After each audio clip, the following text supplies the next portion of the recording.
नमस्कार। आप सभी का हमारे चैनल जय गुरुदेव उत्तराखंड पर हार्दिक स्वागत है। जैसा कि आप सबको विदित है, हमारे चैनल पर श्रद्धेय श्री नीप करौरी बाबा जी की अद्भुत कथाओं की श्रृंखलाओं का क्रम जारी है।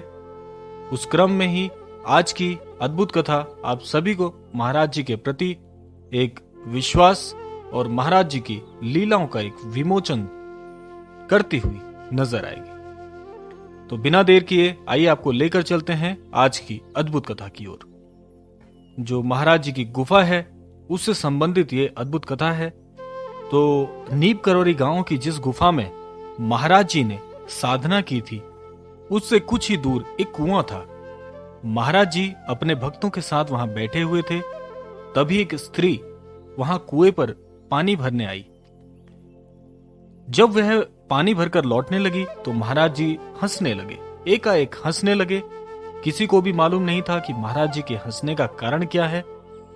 तो महाराज जी की हंसी वहां बैठे भक्तों को कुछ अटपटी लगी। जैसा कि आप सब जानते हैं कि जब भी कभी आमोद प्रमोद का वातावरण होता है तो उसके पीछे एक कारण होना जाहिर है। लेकिन महाराज जी जब एकाएक हंसने लगे तो सभी भक्त चौंक भी गए और महाराज जी के इस व्यवहार पर उन्हें बहुत अटपटा महसूस हुआ। तो अपनी जिज्ञासा को जानने के लिए उन्होंने महाराज जी से पूछ ही लिया कि जब वह स्त्री पानी भरकर लौट गई तो लोगों ने संकोच करते हुए महाराज जी से हंसने का कारण पूछ लिया। तो जब वह स्त्री पानी लेकर अपने घर पहुंचेगी, महाराज जी का कहना था, महाराज जी ने इसका प्रत्युत्तर दिया कि वह क्यों हंस रहे थे। उसका कारण बताया कि जब वह स्त्री पानी लेकर अपने घर पहुंचेगी और उसका पति जैसे ही पानी पीने के लिए आगे बढ़ेगा तो एक जहरीला सर्प उसे काट लेगा और उसकी जान चली जाएगी। यदि तुम लोग जाकर उसे पानी पीने से रोक लो तो उसकी जान बच सकती है। महाराज जी ने अपनी हंसी का कारण यह बताया।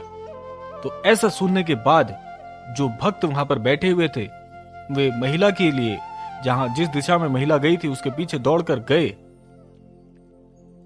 तो जैसे ही उसके घर पहुंचे तो उन्होंने पाया कि अब आप जानते ही हैं, महाराज जी ने उन्हें कारण बता दिया। तो बहुत से लोग उसके साथ सिर के पीछे पीछे दौड़ गए और उसके घर पहुंचे। तो जैसे ही उसके घर पहुंचे उस स्त्री का पति पानी पीने के लिए आगे बढ़ा। महाराज जी ने जैसा बताया था, जैसी आशंका जताई थी, वही होते हुए वे लोग देख रहे थे। तो लोगों ने उसे रोक लिया और बोले, वहीं रुको, आगे मत बढ़ना। वह वहीं रुक गया और संकोचित भी हो गया कि बहुत सारे लोग उसे क्यों रोक रहे हैं पानी पीने से। जब लोगों ने घड़ा हटाया तो देखा कि उसके नीचे एक विषैला नाग, एक बहुत जहरीला, बहुत ही विषैला नाग बैठा था। यदि वो लोग महाराज जी के बताने पर वहां नहीं दौड़ते तो वह सर्प अवश्य ही उस व्यक्ति को काट लेता। तो जैसे तैसे करके तो उस विषैले नाग को वहां से हटाया गया और स्त्री और उसके पति ने उन लोगों का धन्यवाद दिया। लेकिन उन लोगों ने सारी जो कथा थी वह महाराज जी का व्याख्यान उनको बताया कि महाराज जी ने ऐसा कहा था, इसी वजह से आज आपकी जान बच पाई है। और उसके पश्चात उस पति पत्नी ने जाकर महाराज जी के दर्शन किए और महाराज जी के प्रति बड़ा अपनी विनम्रता को प्रकट करते हुए महाराज जी की शरण में आ गए।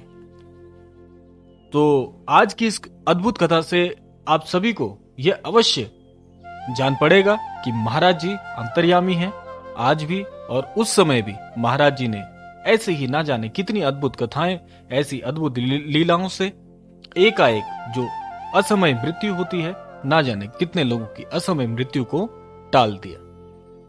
तो आज की कथा से आपको एक सीख यह भी मिलती है कि महाराज जी आज भी उसी प्रकार विद्यमान हैं, महाराज जी कहीं नहीं गए हैं। यह आपके विश्वास में महाराज जी आज भी उसी प्रकार विराजमान है। जीवन में यदि आप कभी कष्ट का सामना करते हैं, दुखों का सामना करते हैं, तो विश्वास स्वरूप महाराज जी को याद करिए। महाराज जी कोई ना कोई युक्ति निकालकर आपके कष्टों को दूर करने के लिए किसी न किसी माध्यम स्वरूप में अवश्य आपके उन दुखों को दूर करेंगे। तो आज की अद्भुत कथा अपने समापन की ओर आ चुकी है। आपको आज की अद्भुत कथा कैसी लगी अवश्य बताइएगा।